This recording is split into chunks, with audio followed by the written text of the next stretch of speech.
back to my channel. Today is a voiceover video as I was just getting ready and I'm about to go out, meet my friends. We're going out. I'm actually just wearing this shirt dress, but I thought I would do a little bit more glam makeup with a cut crease gold smoky eye situation. I thought I would do a this is how I get ready video. It is a voiceover and I'm sorry if it's a bit all over the shop, but this is how I get ready and I thought I would show you guys. So if you haven't already, go and subscribe to my channel, click that button down below, go and follow me on Instagram. I will also have that linked around somewhere, and if you would like to see how I am fresh faced, but I have done my eyebrows and base for today's look already. First, I am going to go ahead and I'm using the Sigma Warm Neutrals palette, and of course this caramel brown shade as my transition shade and the Morphe Bullet Crease blush. I'm applying this directly into my crease and blending, as you can see. Then I decided that I needed tape to sharpen up the look, and I started to blend the same caramel brown shade towards the tape, building that color up before blending it out using the Sigma Buff and Blend brush and really blending upwards towards the brow bone, as you can see, and building that color up. Then I'm going to go ahead and use this deep red purple shade and this flat straight brush, which you probably would have seen me use before, and I'm applying that color directly into my crease from the tape to the inner corner, and then going and just building that color up. And then I'm going to go ahead and blending it from the tape from the outer corner into the inner corner to get that smooth line and soften the color up using the Morphe Bullet Crease brush. And then I'm going to blend as well using the Buff and Blend by Sigma.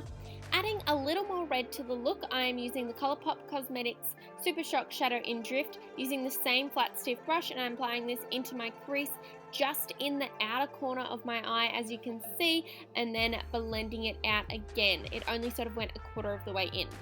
Moving on to lids, I'm using LaLa by Colourpop and applying with my finger where there is no shadow currently, and I'm building that color up. I find that these colors go on and these shadows go on a lot better when you just use your finger. Then I'm just neatening the color up to get into the places that I couldn't and softening it up using this flat brush.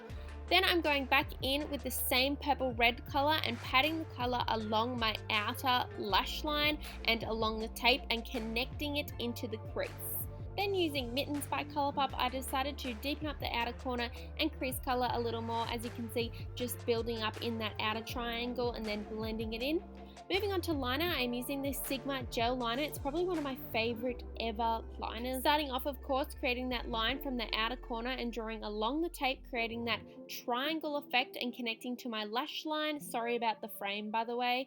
Before bringing it along the rest of my lash line. Then I applied mascara and some lashes, of course, because I just felt like this look really needed that extra drama.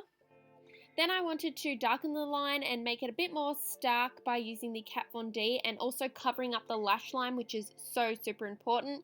Now onto face, I'm using Smashbox Photo Ready Primer around my T-zone area, and then the Mercier Radiance Primer for the outside area of my face to add a little extra glow. For foundation, I'm using the Bareminerals Bareskin foundation and applying that, as I always do, using a small foundation brush from Real Techniques, and I'm applying that around my face, as you can see, and then I go ahead and blend it in with my damp beauty blender, of course, which I need a new one, by the way. Once I'm happy with how my foundation looks, I'm going to go ahead and conceal and do a bit of a cream contour. Yeah, look how dirty my concealer is, seriously. I'm going to start off by using the Bareminerals Bareskin Concealer in Fair. That looks pretty ratchet at the moment, but I am applying that in all the usual places, as you can see, under my eyes, along my nose, forehead and chin, and then I'm going to blend it out again using the same damp beauty blender, just making sure you get it nice and blended. Make sure you get into that under eye area well as well.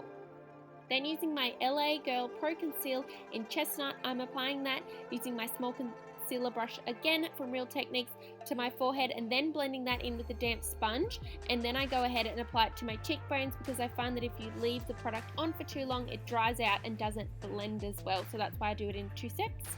Onto setting my concealer, I am using MAC Light Plus under my eyes and this Real Techniques small contour brush. For the rest of my face, I'm using MAC Medium Dark and patting that powder on to set my face, and I didn't want to move any of the product around, hence why I do that patting motion. Of course, I'm about that baking life today using the Mercier loose translucent powder. Sorry, I didn't film that very well. I don't know why I'm so not in the shot. And I just packed that under my eyes. While I bake, I'm using the Benefit Hoola bronzer and this contour brush from the palette, and I'm going to contour my cheekbones a little more, and then the same, I'm going to contour my nose just because I'm all about that nose contour. If I'm going contour, I'm gonna go all out. Once I finished blending out that nose contour, I also grabbed my powder brush from H&M and the Hoola bronzer and applied that around my forehead and on my cheekbones where I applied the cream contour before, and I'm just going to sort of use it more as a bronzer and less as a contour because I really want to have that nice bronze face. For a little added definition, I used the same sponge and the powder and applied that under the contour under my cheeks, as this doesn't need to be on as long as the other stuff. Then I grabbed my Coralista blush from Benefit and added that to my cheeks. Now I'm done baking, it's time to remove the powder using MAC Medium Dark, and then I obviously removed it all, as you can see, all under my eyes. I think medium dark kind of stops it from having a really bad flashback, hence why I used the darker powder. Then I went and used the Anastasia Beverly Hills Banana shade, and I just added that to my under eye area, as I just love how that looks under your eyes, and remove the rest of the baking. Eyes, I'm adding some depth using the caramel brown shade from the Sigma palette, and then the Morphe Bullet Crease brush will blend that out. Then I'm using the deep red purple and the Sigma short shader, and I'm patting that on the outer corner before blending that a little bit more. Then going back in with this amazing gold shade as before, I just fixed up my lid and brightened up the inner corner of my eyes. I decided to make a little bit more sultry with liner and lining my waterline, and it is in black and it is an essence liner.